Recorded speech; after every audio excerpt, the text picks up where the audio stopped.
प्रतिनिधिसभाको बैठकमा आज सांसदहरूले उठाएको प्रश्नको जवाब मन्त्रीहरूले दिने। नक्कली डाक्टरको अपराध यात्रा सँगै विष खुवाएर 2 प्रेमिकाको विवश रूपमा हत्या। सांसदहरूले उठाएको प्रश्नमा कसले दिँदैछन् जवाब, यसबारेमा सम्पूर्ण जानकारी। काङ्ग्रेस अब छिया भइसक्यो, अब नयाँ पुनर्जीवित दिनुपर्छ, शशाङ्क कोइरालाको भनाई। संविधानको रक्षा गर्न जिम्मेवारी पत्रकारको काँधमा छ, नेता कोइराला। गठबन्धनका कारण काङ्ग्रेस छिया भएको शशाङ्क कोइरालाको भनाई। धरार उपमहानगरपालिकाका मेयर हर्क साम्पाङलाई काठमाडौँ महानगरपालिकाका मेयर बालेन्द्र शाहले भने, तपाईको सुखमा सबै होलान् तर म दुःखमा छु। लिभ इन टुगेदरमा अपार्टमेन्टमा बस्ने जोडीको धन्दा, दिउँसो रेकी राति चोरी। नागरिकता विधेयक म गठबन्धनमा भएको कारणले आएको हो, उपेन्द्र यादवको दाबी। पार्टीमा उपेन्द्र यादव झन शक्तिशाली, सङ्घीय परिषद अध्यक्षको अधिकार समेत कटौती गरियो। कोशी प्रदेश लोकसेवाले माग्यो 8औं र 7औं तहमा दरखास्त। प्रधानमन्त्री प्रचण्डको विकल्प खोजिन थालेको चर्चा, के साँच्चीकै सरकार फेरबदल हुँदैछ त? नेकपा एमाले र काङ्ग्रेसका नेताहरू भन्छन् यस्तो। देउबा र प्रचण्डबीच सिङ्गापुरबाट फर्के सँगै भेटवार्ता नभएको खुलासा। रचनात्मक काम गर्न जनप्रतिनिधिलाई माधव कुमार नेपालको सुझाव। 24 घण्टाभित्र 4 जिल्लामा चट्याङ, 6 जनाको ठाउँको ठाउँ मृत्यु। पहिरोका कारण कहाँ छ सडक अवरुद्ध, यसबारेमा पनि सम्पूर्ण जानकारी। पहिरोले मध्य पहाडी लोकमार्ग पूर्ण रूपमा ठप्प। 12 वर्षीय बालिका बलात्कार गर्ने 47 वर्षीय पुरुष प्रहरीको नियन्त्रणमा। उपराष्ट्रपति कार्यालयको खर्च कटौती पेश गर्न प्रतिनिधिसभाको आजको बैठकमा प्रस्ताव। राष्ट्रपति र उपराष्ट्रपतिलाई सल्लाहकार चाहिँदैन, सांसद रघुजी पन्त। पैसा खाएर स्टे अर्डर जारी गर्ने न्यायाधीश फटा हुन्, मन्त्री राज भण्डारीको गुनासो। बालनको पहिलो प्राथमिकतामा शिक्षा, कुन कार्यक्रमका लागि कति छुट्याइयो बजेट? काठमाडौँ महानगरपालिकाले छुट्याएको बजेट देखेर सङ्घीय सरकारमा विस्फोटमा ब्राउन सुगर लुकाएर जेलभित्र छोरालाई दिने। 1 जना प्रहरीको नियन्त्रणमा। जुम्लाका एक युवाको शव मलेसियामा अलपत्र। जलहरीबारे छानबिन गर्न पशुपत पुग्यो अख्तियार टोली। युवालाई रोजगार दिन काठमाडौँ महानगरपालिकाको श्रम ब्याङ्कको योजना। 803 जना जनशक्ति भर्ती गर्दै काठमाडौँ महानगर 500 जना नगर प्रहरीको दरबन्दी रहने। नेकपा विभाजनको विश्लेषण गर्न केपी शर्मा ओलीको माग। पूर्व नगर प्रमुख विष्टमाथि अख्तियारमा मुद्दा दायर। शान्ति सुरक्षाको भरपर्दो वातावरण बनाउन सरकार क्रियाशील रहेको गृहमन्त्री नारायण काजी श्रेष्ठको भनाई। काठमाडौँ भित्रै मोर्चा कसेपछि प्रचण्ड सरकार धरापमा। काङ्ग्रेसले थाल्यो एमालेसँग संवाद। देउबा र प्रचण्डको भेट पातलिँदै असन्तुष्ट भएकै हुन् त देउबा, यसबारेमा पनि सम्पूर्ण जानकारी आजकै समाचारमा। अब हेर्नुहोस् पुरा समाचार। दर्शकबिन नमस्कार, युट्युब च्यानल नेपाली खबर मिडियामा तपाईहरूलाई हार्दिक स्वागत छ। यदि हाम्रो च्यानललाई अहिलेसम्म सब्सक्राइब गर्नुभएको छैन भने सब्सक्राइब गरी नजिक रहेको बेल आइकन दबाई हामीसँग जोडिनुहोला। दर्शकबिन सुझाव है, आज पनि हामी तपाईँहरूमा देशभरका विभिन्न समसामयिक राजनीतिक घटनाक्रम, विभिन्न ठाउँका अपडेटहरूका साथ उपस्थित भएका छौँ। यो भिडियोलाई अन्तिमसम्म हेर्नुहोला, साथै कहाँदेखि हेर्दै हुनुहुन्छ, के भन्न चाहनुहुन्छ, तपाईँको मनमा लागेको प्रतिक्रिया कमेन्ट बक्समा छोड्न नभुल्नुहोला। दर्शकबिन के तपाईँ हाम्रो च्यानलमा नियमित श्रोता हुनुहुन्छ? यदि नियमित हुनुहुन्छ भने तल कमेन्ट बक्समा नियमित अथवा रेगुलर लेख्नुहोस्। नयाँ हुनुहुन्छ भने सब्सक्राइब गरी जोडिनुहोस्, ताकि नयाँ अपडेटका साथ हामी तपाईँहरूमा दैनिक रूपमा उपस्थित हुने गर्दछौँ। हाम्रा समाचारहरू तपाईँहरूलाई के कस्तो लागिरहेका छन्, सल्लाह सुझाव प्रतिक्रिया छोड्न नभुल्नुहोला। दर्शकबिन आउनुहोस् आजको पहिलो खबरतर्फ लागौँ। जनता समाजवादी पार्टी नेपालका अध्यक्ष उपेन्द्र यादवले जसपा नभएको भए नागरिकताको समस्या नेपालमा कहिले पनि समाधान नहुने दावी गरेका छन्। हिजो आइतबार पार्टीको विधान अधिवेशनको उद्घाटन समारोहलाई सम्बोधन गर्दै अध्यक्ष उपेन्द्र यादवले जनता समाजवादी पार्टी नभएको भए नागरिकता समस्या कहिले पनि हल नहुने दावी गरेका हुन्। उनले जसपा नभएको भए देशमा संघीयता नआउने दावी समेत गरे। उनले वर्तमान सरकारले आफ्नो समयसम्म काम गर्न पाउनुपर्ने पक्ष आफूहरू रहेको स्पष्ट पारेका छन्। उनले वर्तमान सत्तारूढ गठबन्धन कायम राख्नुपर्ने सुझाव दिए। हामी चाहन्छौँ यो सरकार निरन्तर आफ्नो समयसम्म रहोस् र यो गठबन्धन अगाडि बढोस्। परिवर्तनको नेतृत्व सरकारले गर्नुपर्छ। सबैभन्दा पछि परेका कर्णाली प्रदेश, मध्य प्रदेशका जनतालाई बढी निरुत्साहित बनाएको छ। यसलाई सच्याउँ, सुधारौँ भन्दैछौँ। भन्दैछौँ हामी। अहिले जसपा नभएको भए नागरिकता समस्या नेपालमा कहिले पनि हल हुने थिएन। जसपा नभए नेपालमा संघीयता कहिले पनि आउने थिएन। जसपा नभएको भए धर्मनिरपेक्षता समावेशिता जस्ता कल्पनाका कुरा हुने थिएनन्। अध्यक्ष यादवले देशको शासकीय स्वरूप परिवर्तन गर्न संविधान संशोधन गर्नुपर्ने सुझाव दिएका छन्। उनले निर्वाचन प्रणाली पनि खर्चिलो भएको भन्दै यसको पनि परिवर्तन गर्नुपर्ने बताए। उनले प्रत्यक्ष निर्वाचित कार्यकारी राष्ट्रपति र समानुपातिक संसदको व्यवस्था गर्नुपर्नेमा जोड दिएका छन्। उनले भने संघीयतालाई संविधान संशोधन गरेर प्रदेशका संरचनाहरूलाई सच्याउनु पर्दछ। प्रदेशहरूलाई अधिकार सम्पन्न बनाउने र साँच्चैको संघीयताको प्रत्याभूति जनतालाई दिलाउनका लागि संविधान संशोधन बाहेक अर्को बाटो छैन। अहिले देखिएका विकृति विसङ्गति सिस्टमले नै ल्याएको हो। नेपालमा जुन खालको संसदीय प्रणाली अपनाइयो, जुन खालको निर्वाचन प्रणाली अपनाइयो, यसले राजनीतिक स्थिरता दिन सक्दैन। भ्रष्टाचार, कमिसन तन्त्र जस्ता विकृति र विसङ्गति अन्त्य पनि गर्न सक्दैन। दर्शकबिन त्यसैगरी आउनुहोस् अब अर्को खबरतर्फ लागौँ। जिम्लाको हिमा गाउँपालिका एक देवार गाउँ घर भएका अन्दाजी 32 वर्षीय युवाको शव मलेसियामा अलपत्र परेको छ। आर्थिक जोहो गर्न मलेसिया गएका रातो दमाईका छोरा मैलाल परिवार दमाईको शव मलेसियामा अलपत्र परेको हो। 2070 सालमा साउन 19 गते उनी वैदेशिक रोजगारीका क्रममा नेपालबाट मलेसिया उडेका थिए। दोवार गाउँ घर भएका परिवारको असार 8 गते निधन भएको थियो। उनको मृत्युबारे 9 गते मात्रै थाहा भएको मलेसियामा बस्दै आएका उनकै गाउँले मृगेन्द्र कुमार शाहीले जानकारी दिएका छन्। शाहीका अनुसार उनी दिनका सुरक्षा गार्डको रूपमा रहेकाले ड्युटीमा गएका थिए। राति कोठाभित्र उनको मृत्यु भएको रहेछ। उनले भने भोलिपल्ट मात्रै थाहा भएको हो। शाहीका अनुसार मृतकको शव अहिले मलेसियाको क्वालालम्पुर स्थित अस्पतालमा रहेको छ। उनको मृत्यु भएको 3 दिन भइसकेको छ। उनको शव नेपाल ल्याउने बारे कुनै निकायले पहल गरेको देखिएको छैन। दर्शकबिन त्यसैगरी आउनुहोस् अब अर्को खबरतर्फ लागौँ। एकीकृत समाजवादीका अध्यक्ष एवं पूर्व प्रधानमन्त्री माधव कुमार नेपालले समाजवादी मोर्चा गठनबाट नेपाली काङ्ग्रेसका सभापति शेरबहादुर देउबा खुसी भएको दावी गरेका छन्। काङ्ग्रेस सभापति देउबाजी मोर्चा गठनले दुखी हुनुभयो भनेर गरिएको प्रचारमा अलिकति पनि सत्यता छैन। अध्यक्ष नेपालले भने मलाई काङ्ग्रेस सभापति देउबाजीले भेटेर समाजवादी मोर्चा गठन गरेको सुनेर म अत्यन्त खुसी भएँ भनेर प्रतिक्रिया दिनुभएको छ। गिरी जिल्ला रौतहट पुगेका अध्यक्ष नेपालले गौर नगरपालिकाको हिजो आइतबार सुरु भएको 12औं नगर अधिवेशनको उद्घाटन समारोहमा बोल्दै समाजवादी मोर्चा गठनले केही व्यक्तिको होस हवास नै उडेको टिप्पणी गरेका थिए। साथै काङ्ग्रेस सभापति शेरबहादुर देउबाले समेत मोर्चाको विरोध गरेको भन्दै केही मिडियामा झुटो समाचार आएको उनको भनाइ छ। साथै काङ्ग्रेस सभापति देउबाले समेत मोर्चाको विरोध गरेको भन्दै केही मिडियामा झुटो समाचार आएपछि उनी आक्रोशित हुँदै भने बाहिर मिडियामा झुटो प्रचार गरियो। सिङ्गापुर पुगेर देउबाले मोर्चा गठनको विरोध गरे भनेर प्रचार गरियो। यो सरासर गलत हो। यस क्रममा अध्यक्ष नेपालले अब हातमा हात मिलाएर अगाडि बढ्नुपर्ने भन्दै देउबाले सुझाव दिएको पनि नेपालको भनाइ छ। मोर्चा गठनको केही दिनको नेद हराम भएको र केहीलाई हैरान गरेको पनि उनको जिकिर छ।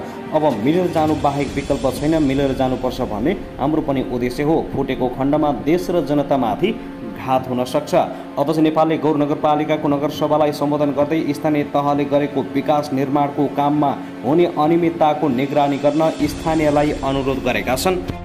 दर्शकबिन त्यसैगरी आउनुहोस् अब अर्को खबरतर्फ लागौँ। पूर्व प्रधानमन्त्री केपी शर्मा ओलीसँग निकट रहेका प्रेम राई प्रमुख आयुक्त रहेका बेला अख्तियार दुरुपयोग आयोगले ओलीकी पालामा भएको ठूलो सम्पत्ति हिनामिनाको उजुरीमाथि छानबिन अगाडि बढाएको छ।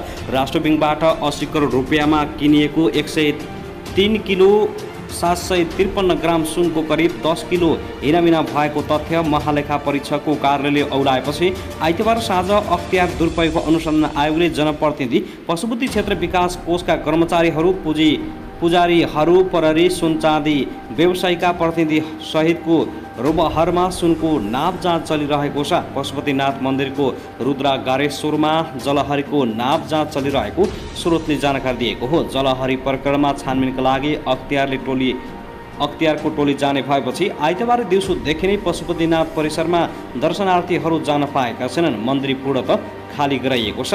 नापजाँचका लागि जलहरी निकालेपछि त्यसमा 13 जनाको नाम कुदेको पाइएको स्रोतले जानकारी दिएको छ। केपी शर्मा ओली प्रधानमन्त्री रहेका बेला राखिएको जलहरीमा तत्कालीन राष्ट्रपति विद्यादेवी भण्डारी, तत्कालीन प्रधानमन्त्री ओली सहित उनीहरू निकटका 13 जनाको नाम मुछिएको छ। 100-200 वर्षमा पनि ननिकालिने जलहरीमा नाम कुदेकाले उहाँले यससँगै अमर रहन खोज्नु भएको बुझियो। स्रोतले देश सञ्चारसँग भन्यो, राष्ट्र ब्याङ्कबाट किनिएको 130 किलो 753 ग्राम सुनमा तामा 2 किलो 890 ग्राम, चाँदी 1 किलो 249 ग्राम, जिङ्क 12.75 ग्राम प्रयोग गरेपछि जलहरीको तौल 107 किलो 924.5 ग्राम कायम भएको थियो। उक्त जलहरीमा करिब 10 किलो सुन भने कम पाइएको महालेखा परीक्षकको कार्यालयले औलाएपछि यसको नाप जाँच सुरु भएको हो। अख्तियार टोलीमा सहसचिवको नेतृत्वमा 3 कर्मचारी छन् भने उनीहरूले नापतौल विभागका प्रतिनिधिहरू पनि लिएर गएका छन्। जलहरी विवादमा केपी शर्मा ओली सहित तत्कालीन पदाधिकारीहरूमाथि औला उठेपछि प्रेम राई नेतृत्वको अख्तियार दुरुपयोग अनुसन्धान आयोग यसको छानबिनमा अघि सरेको हो। उक्त सुन खरिदमा 50 करोड रुपियाँ पशुपति क्षेत्र विकास कोषबाट निकासा गरिएको थियो भने 30 करोड राज्य कोषबाट बेहोरिएको थियो। बाहिरबाटै उक्त परिणाममा सुन किन्ने तयारी भए पनि शुद्धता र परिणाममा प्रश्न उठेपछि सरकारको आधिकारिक निकाय राष्ट्र ब्याङ्कबाटै सुन खरिद गर्ने निर्णय सरकारले गरेको हो। दर्शकवृन्द, त्यसैगरी आउनुहोस् अब अर्को खबरतर्फ लागौँ। काठमाडौँ महानगरपालिकाका मेयर बालेन्द्र शाहले धरान उपमहानगरपालिकाका मेयर हर्क साम्पाङलाई आफू दुःखमा साथ दिन तयार रहेको बताएका छन्। हिजो आइतबार राति सामाजिक सञ्जाल मार्फत साम्पाङले आफूले कोकाहाको पानी ल्याउँदा सबैले बधाई दिएको तर धरानका राजनीतिक दलले उल्टे मुद्दा हालेको गुनासो गरेका थिए। पसिनाको भेल बगाएर अनेक दुःख गरेर कोकाहाको पानी ल्याए, दुनियाँले बधाई दिए तर धरानका दलहरू मिलेर मलाई मुद्दा हाले। यो कुरा जनताले आफ्नो करङमा लेखेर राख्नुहोस्, साम्पाङले लेखेका छन्। उनको पोस्टमा प्रतिक्रिया जनाउँदै बालेन्द्र शाह आफू दुःखमा साथ दिने बताएका छन्। केही फरक पर्दैन, कसैले केही भनेर सोचेर केही फरक पर्दैन। तपाईँ यति अगाडि पुगिसक्नुभयो कि पछाडि जसले जे बोले पनि फरक पर्दैन।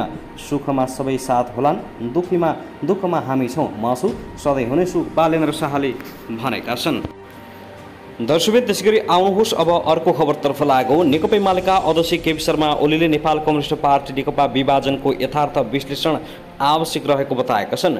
नेकपा विभाजन किन, कसरी, के उद्देश्य, आन्तरिक र बाह्य कारण के थियो, त्यसको यथार्थ विश्लेषण गर्नुपर्छ। उनी भने नेकपा विभाजन हुनुका कारण स्वचालित थियो वा परिचालित के थियो, त्यसको विश्लेषण जरुरी रहेको छ।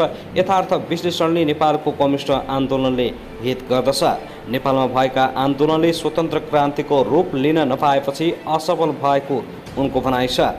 नेपालका आन्दोलनले स्वतन्त्र क्रान्तिको रूप लिएन र त्यसस्वरूप सफल पनि भएन। अध्यक्ष ओलीले 2007 सालमा नेपाली जनताको बलले भएको आन्दोलन भए पनि तर सम्झौता नेपाली र नेपालका राजनीतिक शक्तिले वार्ता गरेर टुङ्गाउन नपाएको बताएका छन्। विक्रमसम्म 2036 को आन्दोलन जनमत सङ्ग्रहमा गएर टुङ्गियो। 2046 सालको आन्दोलन एउटा सम्झौतामा गएर टुङ्गियो। 62-63 सालको आन्दोलन सम्झौतामा गएर टुङ्गियो। उनले अन्तर्राष्ट्रिय क्षेत्रमा पनि पुरानै राजनीतिक नभएको भन्दै कम्युनिस्ट भनेर जे बुझिन्थ्यो अहिले त्यो पुरानो कम्युनिस्ट नभएको प्रश्न पारेका छन्। अध्यक्ष ओलीले नयाँ ढङ्गले सामाजिक परिवर्तन गर्न सकिन्छ भनेर जनताले बहुदलीय जनमत ल्याएको पनि ओलीको दाबी छ। त्यसैगरी आउनुहोस् अब अर्को खबरतर्फ लागौँ। उपप्रधान तथा गृहमन्त्री नारायण काजी श्रेष्ठले प्रतिपक्षी विरोध सभामा फस्ने र सत्तापक्षी निरङ्कुश बन्ने प्रविधिको अन्त्य गर्नुपर्ने बताएका छन्। सहीलाई सही र गलतलाई गलत भन्ने पक्षमा प्रतिपक्ष र सत्तापक्ष दुवै तयार नभएसम्म मुलुकमा सङ्घीय लोकतान्त्रिक गणतन्त्र शासन व्यवस्थालाई सही ढङ्गले अगाडि बढाउन नसकिने भएकाले पनि प्रतिपक्षी विरोधमा र सत्तापक्ष निरङ्कुश बन्न नहुने उनको तर्क छ। आइतबार प्रतिनिधि सभा बैठकमा गृह मन्त्रालय अन्तर्गतको विनियोजन शीर्षकमाथि सांसदहरूले राखेका प्रश्नहरूको जवाब दिने क्रममा उपप्रधानमन्त्री श्रेष्ठले सहीलाई सही भन्न सक्ने गरी राजनीतिक दलहरू अगाडि बढे मात्रै मुलुकको लोकतन्त्रको औचित्य पुष्ट गर्न सकिने समेत उनले स्पष्ट पारेका छन्। उनले प्रतिपक्षका केही सांसदहरूले प्रहरी बढुवामा पैसाको चलखेल भएको आरोप लगाएको उल्लेख गर्दै त्यसलाई आफूले शून्यमा झारिदिएको दावी गरेका छन्। उपप्रधानमन्त्री श्रेष्ठले नेपालको लोकतन्त्र मौलिक खालको भएको उल्लेख गर्दै त्यसलाई उन्नत ढङ्गले अगाडि बढाउने विषयमा राजनीतिक दलहरूले गम्भीर आत्मसमीक्षा गर्दै अगाडि बढ्नुपर्ने आवश्यक रहेको औलाएका छन्। उपप्रधानमन्त्री श्रेष्ठले वर्षातका कारण हुने विपद जोखिम न्यूनीकरणका लागि सरकारले सम्बन्धित निकायहरूलाई तयारी अवस्थामा राखेको दावी गरे। त्यसका लागि आवश्यक लगानी र साधनको व्यवस्थापन गर्ने कार्यलाई पनि सरकारले तीव्रता दिएको श्रेष्ठको भनाइ छ। विपद जोखिम न्यूनीकरणका लागि आवश्यक लगानी र साधन स्रोतको व्यवस्थापन गर्ने काम समेत जारी छ। सबै सरकारवाला सङ्घीय निकाय एवं सुरक्षा निकायहरूको भूमिका र जिम्मेवारी निर्धारण गरी जारी गरिएको मनसुन पूर्व तयारी तथा तीव्र प्रतिकार्य राष्ट्रिय कार्ययोजना 2080 जारी भई तदारुकताका साथ काम गर्न तयारी थालिएको छ। त्यसैगरी आउनुहोस् अब अर्को खबरतर्फ लागौँ। पूर्व प्रधानमन्त्री तथा नेकपा एमालेका अध्यक्ष केपी शर्मा ओलीले नेपाली राष्ट्रिय क्रिकेट टिमलाई निराश नहुन आग्रह गरेका छन्। आइसिसी एक दिवसीय विश्वकपमा सहभागी हुन नपाए पनि नेपाली टोलीको मेहनत कमजोर नरहेको बताउँदै ओलीले एउटा असफलता यात्राको अन्त्य नहुने उल्लेख गरेका छन्। हाम्रो यात्रा जारी छ भन्दै ओलीले नेपाली क्रिकेट टोलीलाई स्वदेश फर्केपछि सँगै खाना खाने गरी भेट्ने प्रस्ताव पनि गरेका छन्। उनले खराब इन्टरनेटका बावजुद नेपाल र नेदरल्यान्ड बीचको खेल आफूले लाइभ हेरेको पनि जानकारी दिए। मेहनतलाई जननी र परिणामलाई शिशुको भएको उल्लेख गर्दै ओलीले कहिलेकाहीँ मेहनतका बावजुद पनि परिणाम प्राप्त हुन नसक्ने बताएका छन्। हिजो मैले नेपाली टिम र नेदरल्यान्ड बीचको खेल लाइभ हेरेँ। मोबाइलमा इन्टरनेट स्लो भएर केही डिस्टर्ब भयो तैपनि हेरेँ। आइसिसी एक दिवसीय क्रिकेट विश्वकपमा सहभागी हुन त हामीले पाएनौँ। मेहनत जननी हो भनेर परिणाम शिशु। कहिलेकाहीँ मेहनतका बावजुद पनि परिणाम प्राप्त नहुन सक्छ, यसबाट निराश हुनु हुँदैन। ओलीले सामाजिक सञ्जालमा लेखेका छन्, परिणाम हामीले सोचे जस्तो नभए पनि नेपाली टिमको मेहनत कमजोर थिएन। मेहनतका लागि धन्यवाद नेपाली क्रिकेट टिम। नेपाल फर्केपछि सँगसँगै खाना खाने गरी भेटौँला। एउटा असफलता यात्राको अन्त्य होइन, हाम्रो यात्रा जारी छ, त्यसैले निराश नहुनुहोस्। दर्शक महानुभाव, त्यसगरी आउनुहोस् अब अर्को खबरतर्फ लागौँ। प्रधानमन्त्री पुष्पकमल दाहाल प्रचण्ड अब चारैतिरबाट घेराबन्दीमा परेका छन् र उनका दिनगन्तीहरू सुरु हुन थालेको चर्चा चल्न थालेको छ। नेकपा माओवादी केन्द्रका अध्यक्ष समेत रहेका प्रधानमन्त्री पुष्पकमल दाहाल प्रचण्ड नेतृत्वको सरकार चौतर्फी घेराबन्दीमा परेको छ। सरकारलाई समर्थन गरेका सत्तारूढ गठबन्धनभित्रै सरकार विरोधी अभिव्यक्ति सतहमा आएपछि उनको सत्ता यात्रा असहज बन्दै गएको छ। गत वर्ष पुस 10 गते प्रधानमन्त्रीमा नियुक्त भएका दाहाल सत्ता समीकरण बदल्दै हालसम्म सरकारको नेतृत्व गरिरहेका छन्। गत वर्ष पुस 10 गते प्रधानमन्त्री नियुक्ति भएका दाहाल सत्ता समीकरण बदल्दै हालसम्म सरकारको नेतृत्व गरिरहेका छन्। उनको प्रधानमन्त्रीत्व कालमा सरकारका कतिपय सकारात्मक कदमले जनतामा आशा जगाए पनि सत्ता गठबन्धनकै किचोलेले बहिर्गमनको समय अवधि नजिएको राजनीतिक वृत्तमा चर्चा हुन थालेको छ। आर्थिक वर्ष 2080-81 को संसदमा पेश गरिएको बजेटबारे 10 दलीय गठबन्धनमा रहेका पार्टीबीच मतैकता कायम हुन सकेको छैन। दलहरूबीच बजेटमा आन्तरिक मतभेद हुँदा यसले आगामी दिनमा सरकारको निरन्तरतालाई समेत सङ्कटमा पार्ने आकलन गरिएको छ। गठबन्धनमै आबद्ध पार्टीका सांसदहरूले सरकारको चर्को आलोचना गर्दै बजेट परिमार्जन गर्न सुझाव दिइरहेका छन्। गठबन्धनकै एक घटक नेकपा एकीकृत समाजवादीले यथास्थितिमा बजेट पास गर्न नदिने अडान कायमी रहँदै विपक्षी मतदान गर्ने जनाइसकेको छ। सरकारको बजेटमा असहमति प्रकट गर्ने सत्तारूढ दलका सांसदहरू नै सरकारको विपक्षमा उत्रिए। प्रधानमन्त्री दाहालले सरकार सञ्चालन गर्ने नैतिक अधिकार गुमाउने राजनीतिक जानकारहरूको तर्क छ। एकीकृत समाजवादीका सांसद राजेन्द्र पाण्डेले सदनबाट बजेटको विपक्षमा मतदान गर्ने चेतावनी दिएका छन्। जसपाका अध्यक्ष उपेन्द्र यादवले पनि सरकारको बजेटमा असन्तुष्ट जनाइसकेका छन्। अहिलेको बजेटले मधेसलाई उपेक्षा गरेको उल्लेख गरेका छन्। आरोप लगाएका छन् सरकारको बजेटमा विमति राख्ने अधिकांश सांसदहरू सत्ता गठबन्धनकै सहयात्री दलका रहेका छन्। सत्ता गठबन्धनकै प्रमुख घटक नेपाली काङ्ग्रेसका महामन्त्री गगन थापाले हिजो शनिबार आफ्नो निर्वाचन क्षेत्र काठमाडौँ 4 मा आयोजित कार्यकर्ता भेटघाट कार्यक्रममा वर्तमान सत्तारूढ गठबन्धनले सन्तोषजनक परिणाम दिन नसकेको बताउँदै गठबन्धन परिवर्तन भए अनौठो नमान्न कार्यकर्ताहरूलाई बताएका थिए। उनले भने अहिलेको निर्वाचन प्रणाली नै गठबन्धन बेगर सरकार बनाउन नसकिने भएकाले नयाँ परिवर्तित गठबन्धनले सरकार बनाउने अवस्था आए काङ्ग्रेसले सहजै स्वीकार्नु पर्ने अभिव्यक्ति दिएका छन्। बजेट संशोधन बिना पारित गर्न नदिने सत्ता गठबन्धनकै दलहरूको अडानले सरकार सञ्चालनको लागि आगामी दिन असहज बन्दै गएको राजनीतिक विश्लेषक पुरञ्जन आचार्य बताउँछन्। उनले सरकारले बजेट संशोधन गर्ने पर्ने परिस्थितिको सिर्जना भएमा सरकारमाथि नैतिकताको प्रश्न उठ्दै सरकारका प्रधानमन्त्री र अर्थमन्त्री असफल भएको ठहरिनेछ। गठबन्धनकै दलहरूले हुबहु पारित गर्न दिने अवस्था छैन। बजेट संशोधन गर्ने सहमति भइसकेको छ। अब बजेट संशोधन गर्दा सरकारको नीति तथा कार्यक्रम नै असफल हुने हुँदा सरकारको असक्षमता प्रकट भएपछि सरकार सञ्चालनका लागि नैतिक अधिकार रहन्न। सरकारको नीति तथा कार्यक्रम मार्फत सरकारको असक्षमता प्रकट भएपछि नैतिक अधिकार गुमाउने बताउँदै उनले अगाडि थपे, सरकारको असफलता नीति तथा कार्यक्रम बजेटले दर्शाउनेछ। त्यसैगरी आउनुहोस् अब अर्को खबरतर्फ लागौँ। नयाँ पार्टी र व्यक्तिहरू। राष्ट्रिय स्वतन्त्र पार्टीका सभापति रवि लामिछानेले 2084 सालको निर्वाचनमा रासोपालाई पहिलो पार्टी बन्न कसैले रोक्न नसक्ने दावी गरेका छन्। शनिबार काठमाडौँमा आयोजित पार्टीको धादिङ काठमाडौँ सम्पर्क भेलामा उनले 2084 सालको निर्वाचनमा रासोपा पहिलो पार्टी बन्ने दावी गरेका हुन्। सभापति लामिछानेले 2084 सालको निर्वाचनमा पार्टीलाई मुलुकको पहिलो शक्ति बनाउनका लागि पार्टीका नेता कार्यकर्तालाई भने योग्य व्यक्तिका लागि त्याग गर्न सक्नुपर्नेमा जोड दिएका छन्। उनले जान्नेलाई छान्ने काम गरियो भने पार्टीलाई पहिलो शक्तिको रूपमा स्थापित गराउन सक्ने तर्क गरेका छन्। सभापति लामिछानेले नयाँ पार्टी र व्यक्तिहरू बीच फाटो ल्याउन ठूला दलहरूले सङ्गठित प्रयास गरिरहेको भन्दै असफल हुन नदिने चेतावनी दिएका छन्। उनले सभापति लामिछानेले सामाजिक सञ्जाल मार्फत असहिष्णुता व्यवहार प्रदर्शन नगर्न पनि पार्टीका नेता कार्यकर्ता र समर्थकहरूलाई सचेत गराएका छन्। इमानमा रहेका दिनसम्म मात्रै नेताहरूको बचाउमा लाग्न पनि सिङ्गो पार्टी पङ्क्तिलाई सचेत गराएका छन्। उनले सभ्य र शिष्ट ढङ्गले विपक्षीहरूको आलोचना गर्न सक्नु नै पार्टीको हितमा हुने बताएका छन्। सभापति लामिछानेले भ्रष्टाचारीहरूलाई समाप्त पार्ने अभियानमा पार्टीको अभियानमा दृढतापूर्वक लागिरहन दोहोऱ्याएका छन्।